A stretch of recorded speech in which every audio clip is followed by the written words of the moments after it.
This morning is getting out of the rat race. If you don't know what a rat race is, you take a rat, you put him in the maze, he bangs his head trying to find the what? The cheese. Eventually, he finds it. So he gets the cheese, but he's still a what?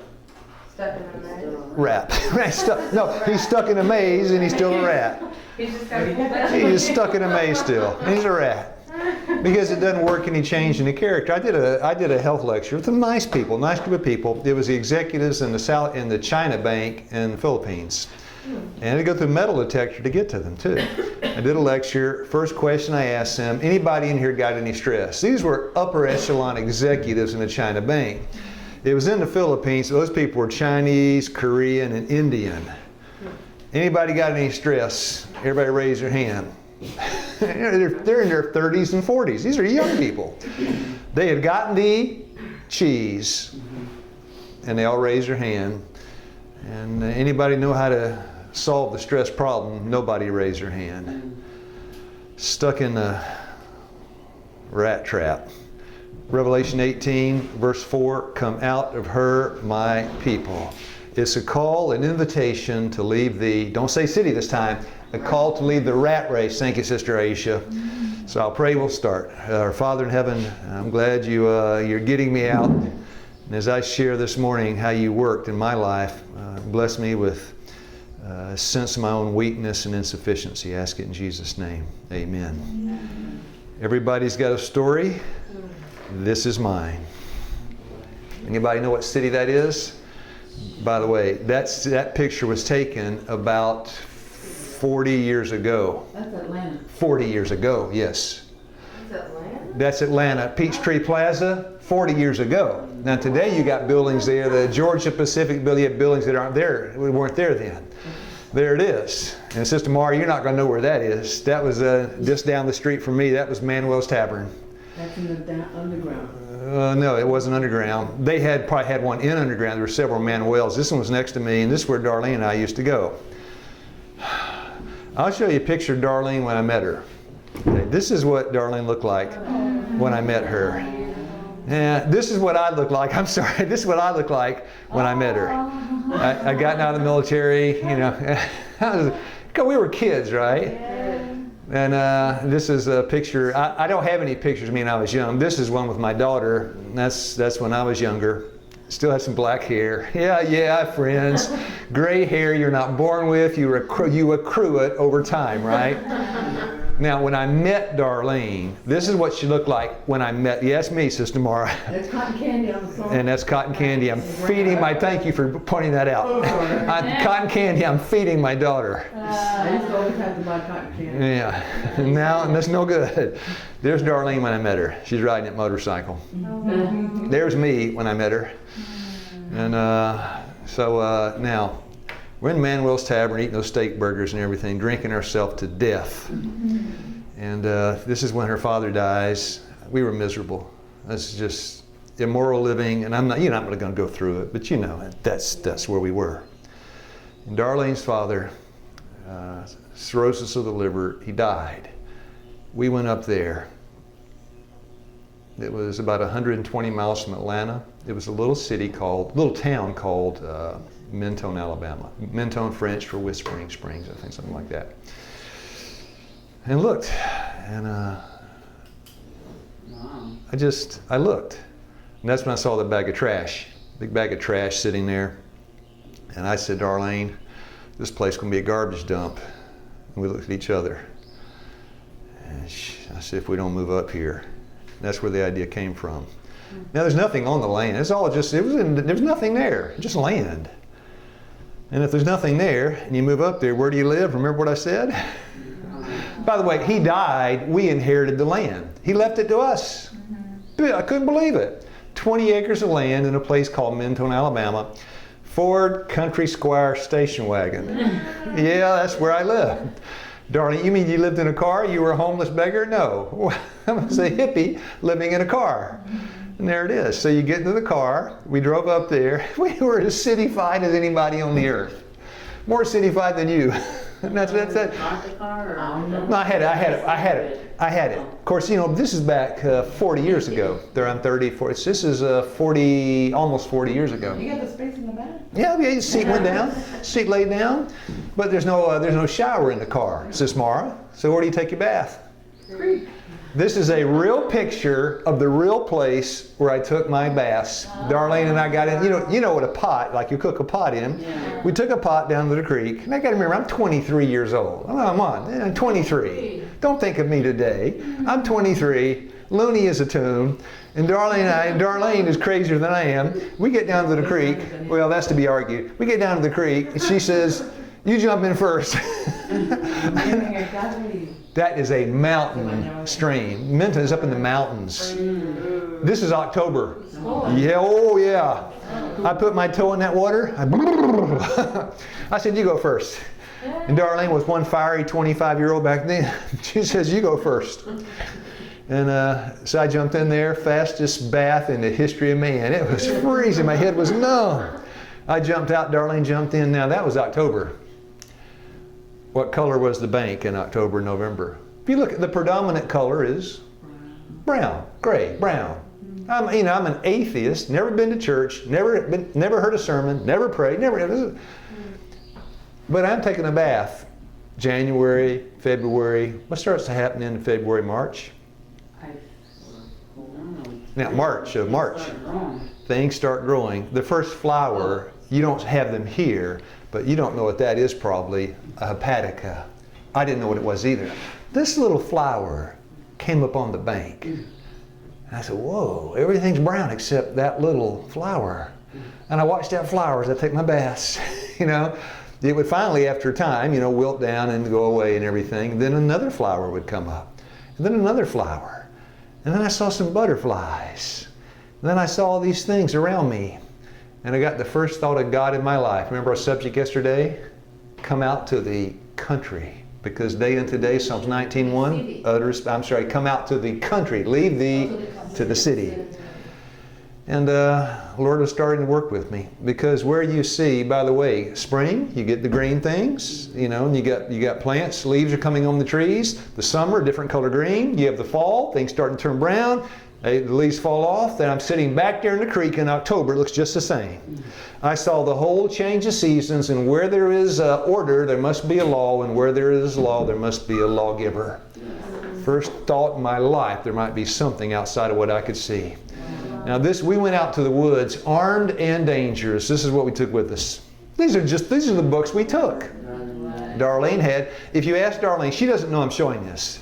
If you see her and say, what books did you take out to the woods when you and Lou moved out to Mentone? She'd say, well, Let's Cook It Right, Adele Davis, and No Work Garden Book. And by the way, that No Work Garden Book was no good. It was a lot of work in the garden.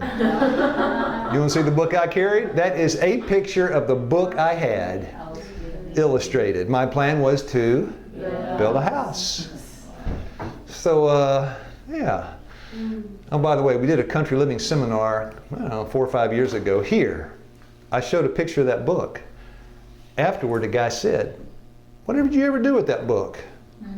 I said, it's on my shelf at home. Just right there. He said, I'm launching out to the woods to build a house. Can I have it? And I gave it to him. Now, by that time, Darlene was becoming a well-known artist and potter. You can't read the fine print there, but if you could, the second paragraph, when I knew her, she had a studio and storefront in where? Mentone, Alabama. It's how I labored, how I adored and still adore Mentone. Gordon and I wished, can you read that from back there? I can't see it. I visited Mentone a couple of years ago, and it has become a bit more touristy from when I first discovered it in the mountains of North Alabama. Oh, the top sentence, I'm sorry. In addition to playing with happy yellow peppers today, another good respite was 30 minutes to photograph some of my favorite pottery, some of the first that I collected by Darlene Clifton. So this is some of the stuff she was making, and so people were coming to buy her pottery. And she was painting and doing things, and she was a New Age Indian mystic with an new spiritualist art shop in the tourist town of Minton, Alabama. Wow. Yeah. Yes, ma'am? Of the book again, please. Oh, the other book, the house building one. What, oh, the house building? Yeah. There are better books than that, but that's what I used. There are better books. There's better. House building, I'll tell you, if you want a good one, I'll tell you a good one I found. Okay. But, so that's it. But how did you survive the winter over there? Because you're in the car. Slept in the car, sleeping bags, didn't hardly survive. Almost froze to death. Started building a cabin. We were two city hippies out there. It was horrible. But we made it through the winter. And you city folks don't know what those are. Elderberries. Elderberries. They're blooming right now all up down the road. Elderberries. You know what you do with elderberries? You don't eat them. You don't eat them fresh. You have to cook them. And so Darlene had a book. And we looked up elderberries and said you can make a pie out of it. I said, I can have a pie. So if you don't have a stove, what do you cook in? Well, you cook in that. We had one of those. Now you don't have a stove, what do you cook in? Fire. There's a fire. Got to be simple now. I have anything fancy. I had a match. That's our stove. That's the wood. Yeah, I'm sorry. This is how it worked. And Darlene cooked that elderberry pie, big old cast iron thing. I sat down. You got to remember, I was a crazy hippie out in the woods with an elderberry pie and one spoon. I said, good. I ate the whole thing. No, I ate the whole thing. Got so sick I could hardly walk. Didn't want to sit in elderberry for another year. And then I started seeing some birds. We went out and bought some books. That's what we bought. Western Birds and Field Guide to Birds, and started identifying all the birds. And so tomorrow, you may remember we talked about red-winged blackbirds a while back. I saw one of those up there. They're hanging out down there. And that prompted us to get the books. And this one too, you never see. This is rare. I've seen 2 in 20 years. A fully red-headed woodpecker. But this one you see on a regular basis. Every time it flaps its wings, a flash of red. It's really beautiful. So I started getting books and identifying everything. Ha, a robin. Ha, cuckoo bird. Ha, a red-winged blackbird. Ha. And then I started looking at the trees. And Darlene was talking about the trees, right? By the way, everything, a lot of what she's sharing, she learned as a spiritualist up in the woods. Yeah. Were there some good things about being a hippie spiritualist? Well, you loved nature. That was good. And a lot of it was bad. When I met her, she said, let me read your poem. I gave her my poem. Yeah, she told me all this stuff, and none of it came true. Then she said, I needed, when were you born? July. I'll do a star chart for you. And I did that. Yeah, she's telling my future with the stars. Yeah, didn't wear any clothes. And so I started looking at the trees. Hugging the trees. Yeah, we didn't wear any clothes up in the woods. Darlene doesn't like me to say that. We didn't wear any clothes up there. Both of you? Yeah, both of us. I'll show you some pictures. Hold on. But remember, Sister Marie, I was not 62. I was 23. I got to remind people. People will say, you did that? No, I didn't do that. That man over there did that. The young version. So the trees. I was as crazy as you were in the stuff you used to do in Anaheim and Miami and all those other places. Right? Right? So there's the tree book. I started looking at trees. It's this one that got me. I bet nobody on the right, nobody knows what kind of tree that is, I bet. Yeah, sugar gum. I know. I mean, sugar maple. Sweet gum. Sweet gum. Boom, you got it. Sweet gum. They look the same? Oh. They're very similar. No, they're very similar. Sugar maple and sweet gum. But it's got 5, the littles on the bottom. And it's got the sweet gum balls. And do you know right now where we are, there are probably 7,500 kind of trees around us right now. But it's all green. So I got my book out, poplar. So when Darlene sees poplar tree, she was getting them out of the book. We're getting them out of the book. Poplar tree. White oak, which has the points on the end, the red or the white oak. Remember that? And all those things? The red. Yeah, so yeah, that's it. Now remember, we've been talking about useful labor and all those things. We'd get up and run every morning. Yeah, I was a drunk, but we had a bike and exercise, training while I was drinking. I had this idea back then. This is what I used to think. I thought, if I drink 6 to 8 beers, I got to run 4 hours in the morning. No, 4 miles in the morning. If I drink more, I just run more. If I drink less, I run less. Could I have a bank balance here? And you even things up by doing enough exercise to offset the booze. I don't know if that was from the military. We got that from the military. Yeah, they kind of came up with that in the military, didn't they? That's military Work hard, thinking. play hard. That's Work hard, play. military intelligence, right? Yeah. Definitely not non-military. Yeah. And then one day, you asked me how we kept warm. Finally, I'll show you the house I built. Yes, yeah. One day, if you have a wood-burning stove, what do you burn in it? Wood. So I got this Swedish bow saw, cutting it by hand, and that was the first time in my life I'd done useful labor. Wow. I was a criminal, trying to get out of things. Yeah. I cut the wood. I looked at it, I said, wow, man, whoa, the satisfaction of seeing the labor and the fruit of your hands. Yeah. And then one day, and we didn't kill anything. Darlene didn't even want plastic bags around. We go to Walmart, she said, don't put that in plastic. I don't use plastic. And she was an arch feminist on top of that. She was interesting. Then I cut a tree down. We only cut dead trees down. You know what those each of those rings mean in that tree? A year of life. Yeah. I cut that tree down and I counted that tree up. That thing was 250 years old. Wow. If it had been the year 2000, because my mind wasn't very clear on math, I said, if it's the year 2000, that tree was born in 1750? That tree's been here since the Indians. And I thought, if that tree could just, see, we were spiritualists, if that tree could just talk to me. Come on. Well, I was kind of an atheist. Darlene was, she's, you know, his idea. What can it tell you? It can tell you many things. Were we confused? Yes. Was God helping us? Yes. An interest in nature, country living. Come on, God was working with us. Yes. I didn't know at the time. I threw something in from education. Although the earth was blighted with the curse, nature was still to be man's lesson book. Remember Genesis 3:17? Cursed is the ground for your sake. Schoolroom changed, lesson book still today remains the same. Now, got another book. Darlene says, I think we can have lunch right off the woods, free. I said, honey, you're crazy. No, get me a book. I'll start feeding us off the land. What kind of book? Now back then, Ewell Gibbons was a famous guy stalking the wild asparagus. So we got that, got another book, and we'll see what breakfast looked like. Yeah. Now this is a good one, Sister Mara. Stalking the Wild Asparagus, that's still a good book. It's interesting to read and everything. When it comes to mushrooms, you might want to be careful. Yeah. So there's breakfast. I said, huh? That's a real picture of the breakfast? That was not the real breakfast we had back then. Okay. But this is a resemblance to the breakfast back then. Darlene said, enjoy. Then she said, I'm going down to the creek to get lunch. Okay? Lunchtime. And then she said, I'm going to grow our own medicine.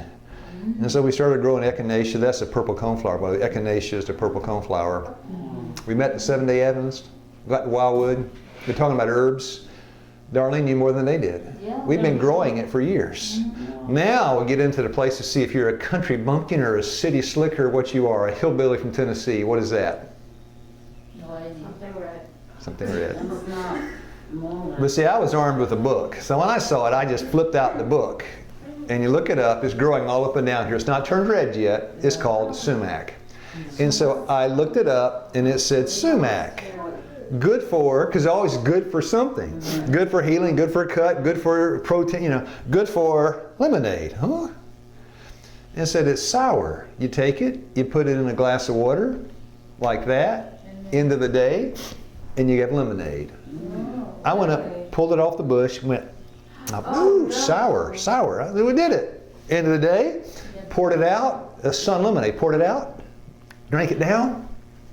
Just like lemonade, but sour as can be. So what do you need? I mean, you're a hippie. Sugar. Hippie. What you said? Honey? Yeah, that's it. So what are you going to do if you want honey? You get a book, and then Darlene built those. Darlene built those. Wow. Yeah, she built beehives. She has some bad points, but she has some good points. She built the beehives. Now today, if you're a city person, you may not know this. when you have honey, you have these frames, you buy the bees, we bought the bees, got the bees in, but then the bees, the frames are there, it's a little thin layer of wax, and they build this wax frame out and it gets thick like that. Oh, I don't have the picture yet. There it is. Now, if you're going to buy your honey at the store, they have something called a capping knife, which heats and is hot. You just run it over the top, you put it in something by centrifugal force, it spins it, it's called an extruder, and the honey goes out and goes down. We didn't have that kind of equipment. So we just cut it out and ate it like that. Have you ever had honey like that? On the cob? Never? Have you? Yeah. It's good. You just Raw, yeah. yeah, you got to chew it up. You spit the comb out, and I was eating like one of those every week. You're just picking out on honey. I just thought it was good for you. It is a little honey. It's good, but don't eat that much every 4 days. No, we were just okay. Yeah. And of course, Darlene put the book to work up in the garden. There's our garden. Now, this school is 60 feet long. Wow. Half of the school is 30 feet.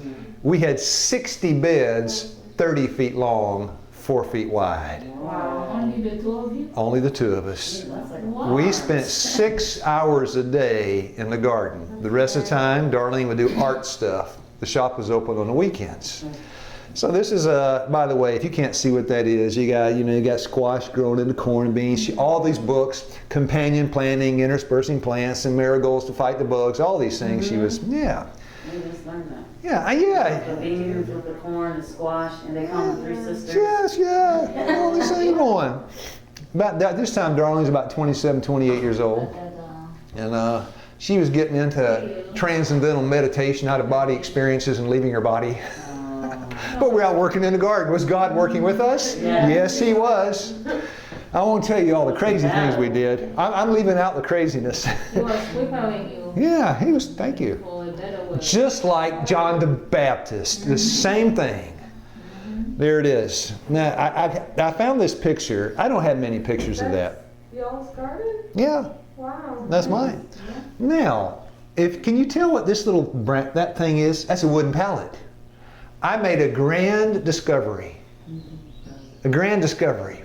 When you water the plants in the daytime, that long hose you see, the water comes out, what temperature? Yeah, because the sun hit the hose. I said, Eureka! Oh, hot water! 2 years in that creek freezing to death. Hot water.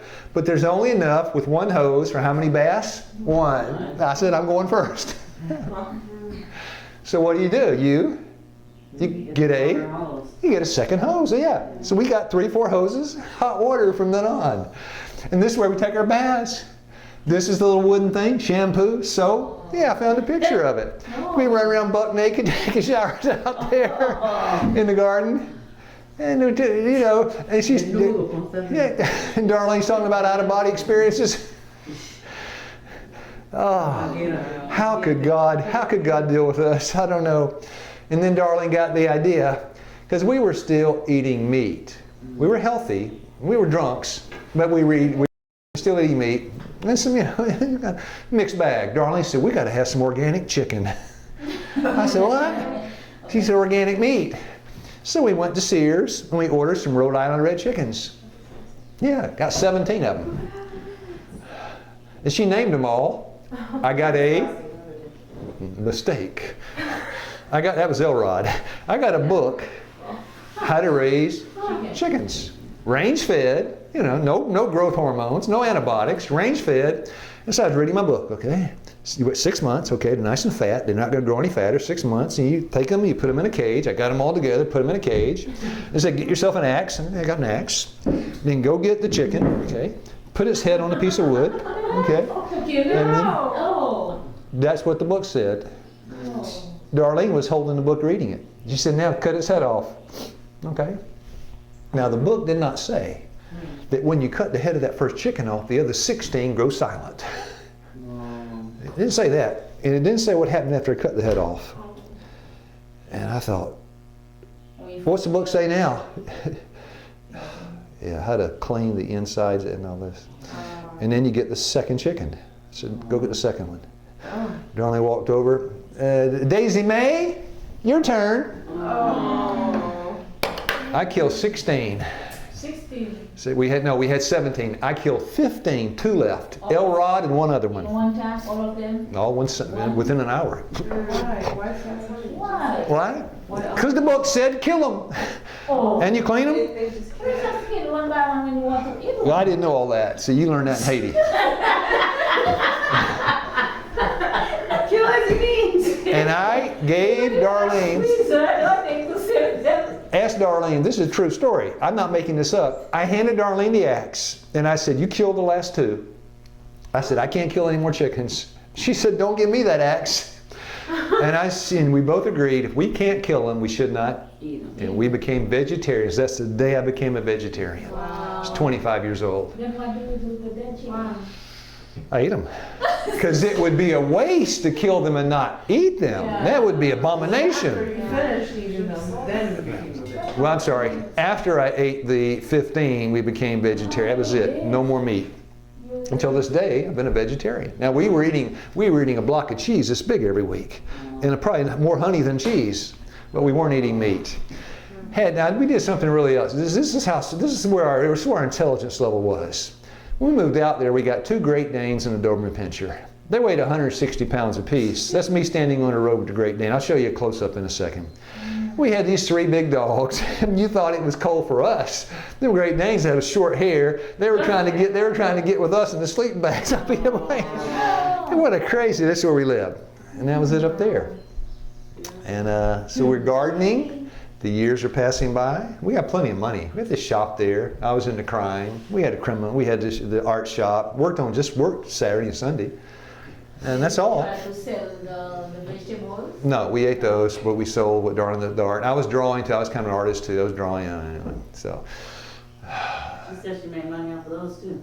yeah, some people bought those. Shit, they bought those crazy things. I would draw people with like legs 14 feet long. And people would buy those things. I thought these people are buying these things. People buy the just Weird dot. stuff. People buy just a giant dot for $1,000. Yeah. What they're doing, Yes, people, just a blank dot. I learned that they were looking for weird things. Yeah. Mentone was a tourist town, and they would come abstract, crazy, and the crazier Darlene acted, the more pottery she'd sell. let me put some vibes in that piece of pottery. And they were crazy. So much meaning in this one dot. Yeah. I could do those all day. Now I'm going to show you the house I built. I got my book out, started building, but I don't have pictures of the first one. The first one was like this. The second one was like this. What I'm showing you is the third one. So I had trees growing through the house. The door was shaped like a parallelogram. And Darlene made the floor. It was a puzzle. I'll show you pictures of it. That's it. Nice. Yeah, that was the third one though, Chrissy, the third one. Well, you know, The first two, Darlene said, this thing's gonna fall down on us. Yeah, somewhere like this. really cool looking. So, yeah, we thought, we stepped, wait a minute, this is cool looking there. Look at that door. And then Darlene said, we got to expand. It was real small. So we started adding on. There it is from the front. That's Darlene standing out there in front. And she's 26, 27. Now you ask about staying warm. The second year I got this much of it up. The side of the house wasn't even filled in. So we'd sleep in the sleeping bag. Snow would blow in at night. It snowed up there in the mountain. Snow would blow. We'd wake up, snow on top of the sleeping bags. Get up first, honey. Oh, wow. And we got these big old cow pans like they saw in the movie, started taking hot baths inside. We didn't have any electricity. We were roughing it. We wanted to. We thought that was cool. So you see the tree going up through the house? And he says, this is the only picture I have. And what I would do, I'd go outside and everything I'd find out in the woods, I would put into the house. So the twisty and the curly cues. One time I used hornet's nest. Of course the hornets leave after cold weather. I brought one in prematurely one time. Oh. Yeah, hung it up there. House was getting warm. All of a sudden, these hornets start coming out of there. They're really papery thing. They're real pretty. And there's my big old dumb dog. Yeah, I had 2 of them. Yeah, Sheba and Juno, we called them. Yeah, and I had so many nightmares with those dogs. They were all kind of problems. Yeah, did I show you a picture of my other dog? It's coming up. And now, you ought to know what these are. I'll give you a hint. There's a tree right there in the driveway that produces thousands every year. Yes, persimmons. Unfortunately, she loved persimmons. The dog knew you don't eat it until it hits the ground. Yeah. So in the morning, there's a race out to the persimmon patch, the dog and me. And you couldn't beat the dog off. She's bigger than me. Come on, I'm eating the persimmons up and everything. And then the Lord was getting ready to work. Finally, boom. And I'm not going to go through the whole thing, but I'll make it very, very brief. All the immoral living, all the, you know where it leads, right? Mm-hmm. Yeah, we were vegetarians. Yeah, we grew our own food. But we're doing all the things we did in the city. Mm-hmm. So everything caught up with me on one Sunday. In Galatians 6:7, as a hippie, we used to say, you reap what you sow. I reaped it in one Sunday. And I was facing a future of going to the penitentiary for a long time, or the insane asylum, or the grave. And then Darlene walked in. This is 30 years ago. And she said, I'm divorcing your sorry hide. And when I get back from town, I want you and your stuff out of here. And she walked out. And I thought, I'll kill myself. But I was a coward, couldn't do it. My little black Doberman sitting there, his name was Jake. I looked at him, no help whatsoever. And the first time in my life, a strong impression came into my heart. Pray. You did all the praying. Never had. So this is how an atheist prays. This is exactly what I said. If there's a God, last two words, help me. Life began to change. I'm not going to go into the rest of it. Within a time, we were both reading the Bible, starting to pray together. Had the bad habits. I was drinking while I read the Bible, but things were changing. Then the big one, Darlene got pregnant. Yeah, we're here. So if I were to show that picture in Toledo or something, but we're here. Just down the road in Somerville, Tennessee, they had a huge commune. A commune is where a whole bunch of hippies lived together. Mm-hmm. I knew about it. I called this commune and I said, do you have a book? What am I going to do? Deliver the baby? Need a what? A book. Do you have a book on how to deliver babies? Mm-hmm. And they sent me this hippie book full of naked people delivering babies. It was excellent. I mean, the pictures were no good. It was excellent. Breech births, how to do everything in there. Can you read the one on the left? Somebody read that for us. Hey, Beatnik. Hey, Beatnik. Now, you may not understand that. Farm book. Yeah, it came from the farm. Farm. Yeah. Fever on the farm. Spiritual Midwifery. That's the book they sent me. It cost me $11. And I started to read it. I was reading that thing every day. Every day. And then 7th month of the pregnancy, Darlene had complications. I'm going to make a very long story short. I was praying. I was a Christian, didn't understand what I was reading. I didn't know there was a revelation in the Bible, Genesis. I didn't know where. I was just reading Matthew and stuff. And I was praying, and Darlene got worse. And then I came home one day, and I was no longer, I'd given up crime. And Darlene had given up the, out-of-body stuff and everything. She still thought John the Baptist might be Elijah. I mean, John the Baptist might be Elijah reincarnated. It took her a while for that one. But she said, I can't sit down. 2 days later, I can't lay down. 2 days later, I can't, she was dying. 7 months pregnant, pain. I know what to do. I was praying, and a man walked up to me. He was a drug buddy, pot smoker. And he said, hey, man, there's a hospital that uses natural remedies where my wife had her baby. Where? Wildwood. Where's that? Wildwood, Georgia. Okay. Got out the map. There wasn't any GPS back then. Got out the map. And off we went in the middle of the night. Got up there banging on the door. No emergency room. Banging on the door. Student was mopping the floor. Now I got to remember how we looked. Oh my Scary. No. Remember that picture? I had devolved about another few. I looked rough. And Darlene was 7 months pregnant, naked. Open up. That guy looked at us and ran. Left his mop behind. Lady came back named Katie Sigsworth. They ended up being good friends. Came back, the nurse, Katie Sigsworth, she said, I came to the door to tell you to leave. I saw you. You can tell this guy to leave. As they opened the door, God spoke to my heart. God told me, bring those people in. And she died of lung cancer a couple years ago. Darlene's age. And went in, long story, met Seventh-day Adventist. Darlene was taken as a test case at Erlanger. It was a special genetic defect the baby had. No, couldn't form a skull. I delivered a baby, died in my hand. We went home. And there we were, heartbroken. And I didn't know Seventh-day Adventists existed. I was in a Seventh-day Adventist place. I didn't know what Seventh-day Adventists. I thought they were hippies. They kept giving us vegetarian food. Not vegetarian food. Came to see us in the hospital. Your friends at Seventh-day Adventists sent this. What is it? It's soy milk and granola. What kind of people are those? They're like us. And then and the Lord made his approach to me. I'm reading the Bible. First time it ever happened. Because by now I was making my own booze. Now I was sanctifying liquor before I drank the booze before I drank it. I had a beer making kit, making a dandelion wine, blueberry wine, all those things. Yeah, organic, no bisulfates, no preservatives, healthy booze. Making my own. And the Lord walked up. I'm drinking one day and I'm praying hard. Oh Lord, help me to understand this part. Go. I can't understand this. And the Lord made his approach and he spoke. 30:21 Isaiah, you hear a word behind you saying, this is the way. Now, walk ye in it. And he brought me to the decision, the booze or the Bible. That's it. The booze or the Bible. Not in English, an impression of the heart.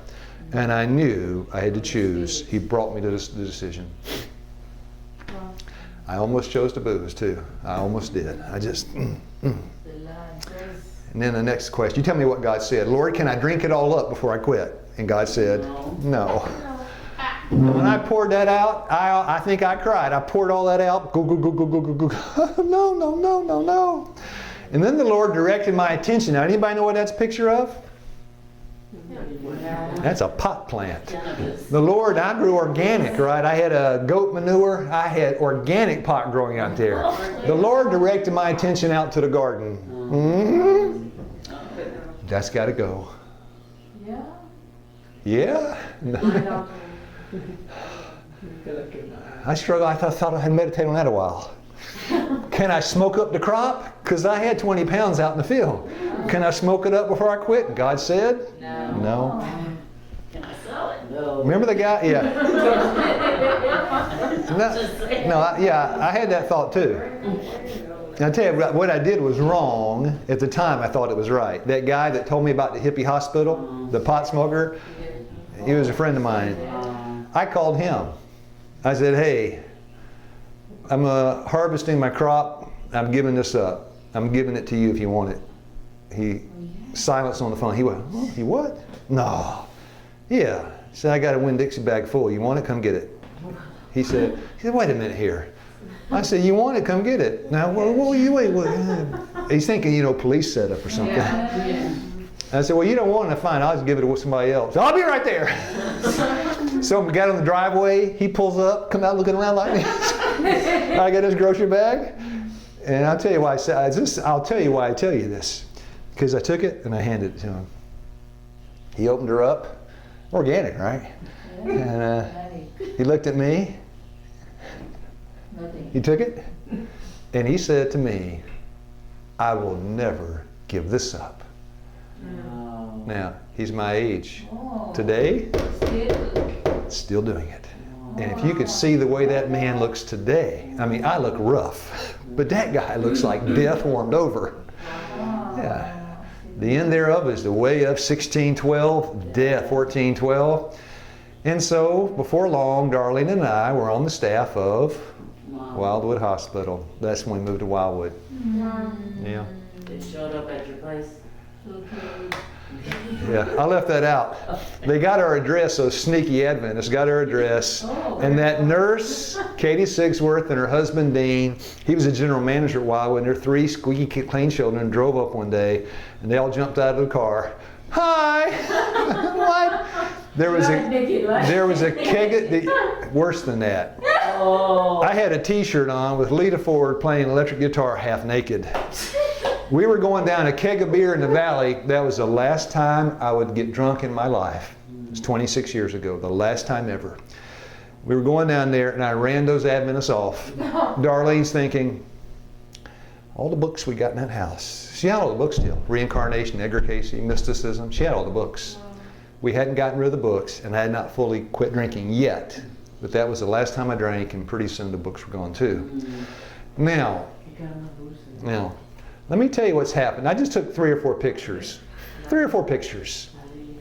Just to tell you why I'm glad I left that place. Because we had a place in Mentone. We were 7-day Adventists. The house was nice. We had a business. We stopped doing the spiritual stuff. Now we were 7-day Adventist Christians, giving books away, had a business, had money coming out our ears. And the Lord said, go to Wildwood. I'll give you 2 or 3 reasons why I'm glad I did. Can you tell the arrow's pointing to?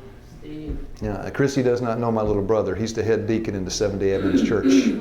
He came to our Bible school, and God got hold of him over there in the Philippines and changed that man's life. Wow. Steve was going down the same road I was, and I thought, yeah, I'm glad I went to Wildwood. These are some people, you don't know these people. This is in China. I'm glad I went to Wildwood. Met some people there, lives were changed. Not anything we did, but by the truth we have. This is a guy who was the pastor in the Dade County Jail for 4 years. This is a guy named Scotty. I still pray for him every day. I went into the Dade County Jail. He was on his way to the penitentiary. Spent most of his good adult years in the penitentiary. Got out, we were still the best friends. Pray for him every day. I'm glad I went to Wildwood. This is Taiwan. You want to see a physical exercise? Hey, let's fly. Let's fly away, right? And I met a lot of nice people over the last 20 years. And I've been doing this now at Wildwood and here 26 years. I'm glad I left. And so, remember that picture I showed you a while back? Yeah. There's my dog, the Doberman, standing on the deck. We sold her place, went to Wildwood. Yeah, I was asking what happened to the place.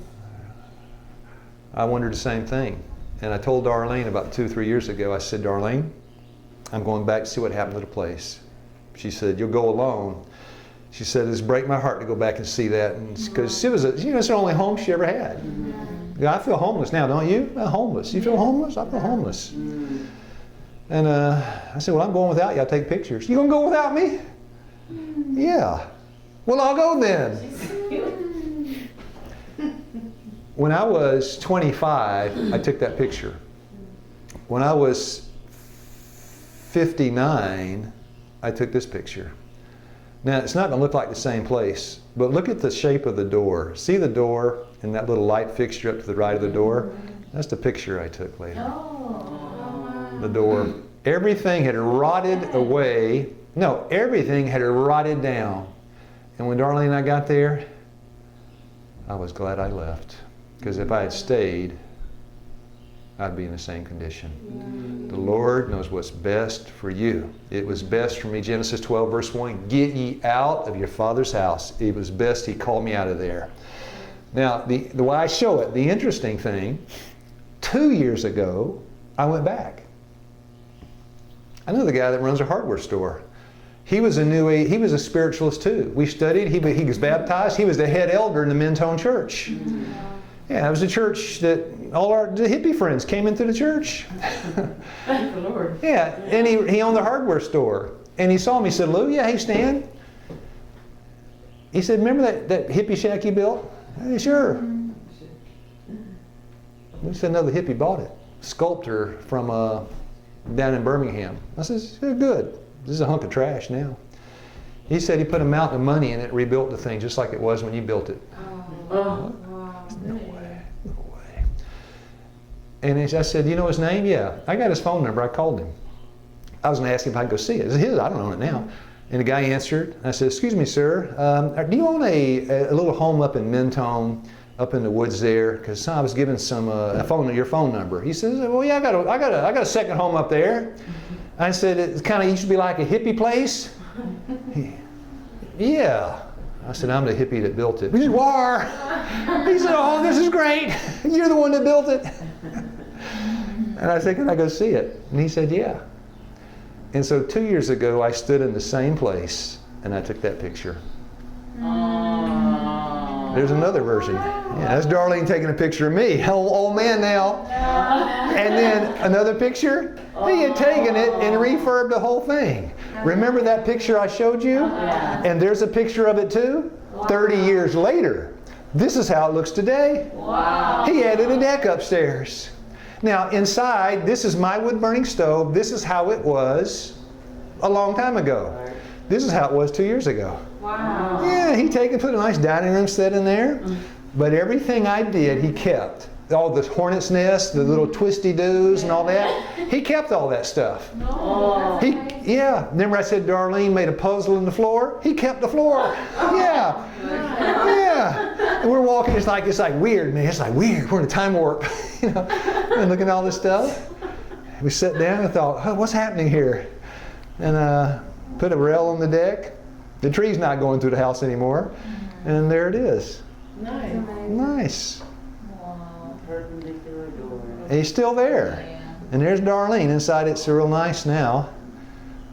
And now I end with this. This is Google Maps, right? Google Earth.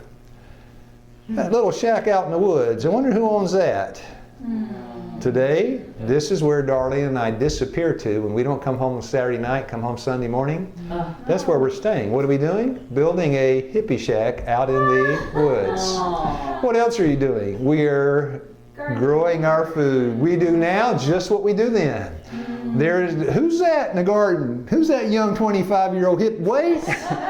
Who's that new age naked mystic spiritualist? No, she got clothes on now, got old. No, and what's that? You're kidding me. You're kidding me. Wow. And you want to see the shack today? Now I got some siding on it now, way out in the woods. This is the winter. But I built it 8 feet up in the air and dialed down one side, nothing but what? Windows. And when you look out the windows, what do you see, Chrissy? Nothing but trees, nature. And it's like I'm going through my second childhood. But some things have changed. I'll tell you what's more amazing than that. Isaiah 65:17. I create a new heavens and a new earth. Well, Lord, what's going to be in the new earth? Verse 21. You mean we're going to do that in heaven? And they shall build houses and inhabit them, and they shall. That's it, friends. If you don't learn to love it now, you'll never love it then. And I thought, that's what we're going to do in heaven. I'm doing that here. Now, next question. I moved 15 times in 2 years. I worked as, for a while as a missionary. 15 times in 2 years. How many times will you move in heaven? None. Permanent address. You want to go visit Sister Marie? You're 2733 Tranquility Lane. You'll be there forever. Here it is. They shall not build and another inhabit. That's what I mean. You build it, and you mean I got to build a house in heaven too? Praise the Lord. And you live there forever.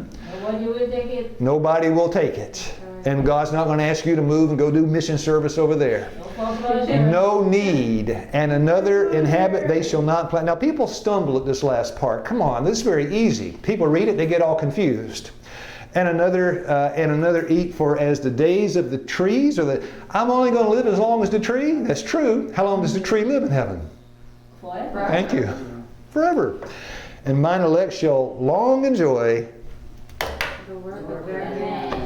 Why? Because God's commandment-keeping people, we must leave the cities, as did Enoch, and must work in the cities, but not dwell in them. Yeah. I'll pray. We're done.